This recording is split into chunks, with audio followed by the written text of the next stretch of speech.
La guerre entre la Russie et l'Ukraine entrera dans sa deuxième année en 2023. Les dirigeants des deux pays ont abordé le conflit dans leur discours du Nouvel An. Le 31 décembre, le président ukrainien Volodymyr Zelensky a promis d'obtenir la victoire en 2023. Je ne souhaite qu'une seule chose à chacun d'entre nous maintenant, la victoire, et c'est la chose la plus importante. Un seul souhait pour tous les Ukrainiens, que cette année soit l'année du retour, le retour de notre peuple, les guerriers dans leurs familles, les captifs dans leurs maisons, les personnes déplacées à l'intérieur du pays vers l'Ukraine, le retour à nos terres.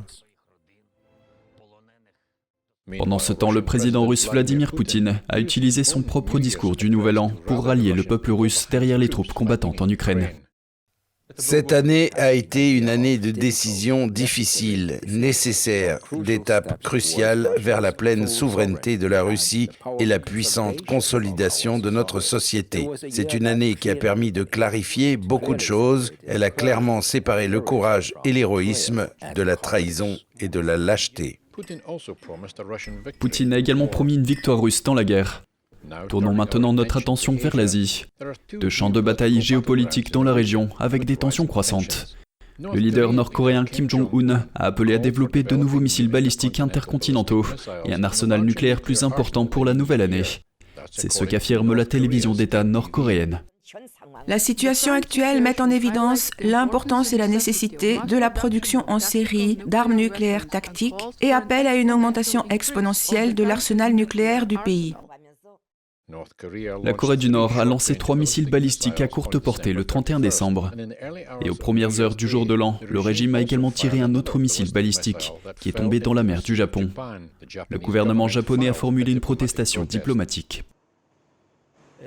Au cours de l'année écoulée, les tirs répétés de missiles de la Corée du Nord ont gravement accru les tensions dans la péninsule coréenne et dans la région. La série de provocations de la Corée du Nord menace la paix et la sécurité du Japon, de la région et de la communauté internationale. Et ces provocations ne doivent pas être tolérées.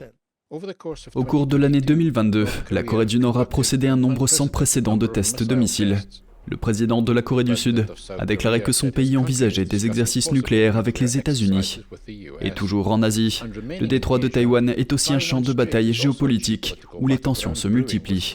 Dans son discours annuel du Nouvel An, la présidente taïwanaise Tsai Ing-wen a appelé à la communication et à la coopération avec le régime chinois. La paix et la stabilité dans le détroit de Taïwan sont la responsabilité de toute la région, ainsi que l'espoir de chacun. De l'épidémie de Covid au changement dans la politique et l'économie mondiale, les deux côtés du détroit connaissent les mêmes défis. Et la guerre n'est jamais une option pour résoudre les problèmes. Ce n'est que par la communication et la coopération, dans le but d'améliorer la stabilité régionale, que davantage de personnes se sentiront en sécurité et heureuses. Dans son discours du Nouvel An, le chef du régime chinois Xi Jinping n'a fait qu'une brève référence à Taïwan et a principalement abordé la pandémie de Covid-19. Il a déclaré que la Chine a surmonté des difficultés et des défis sans précédent pendant la pandémie de 2022, et ce alors que le pays fait face à une forte augmentation des cas de virus.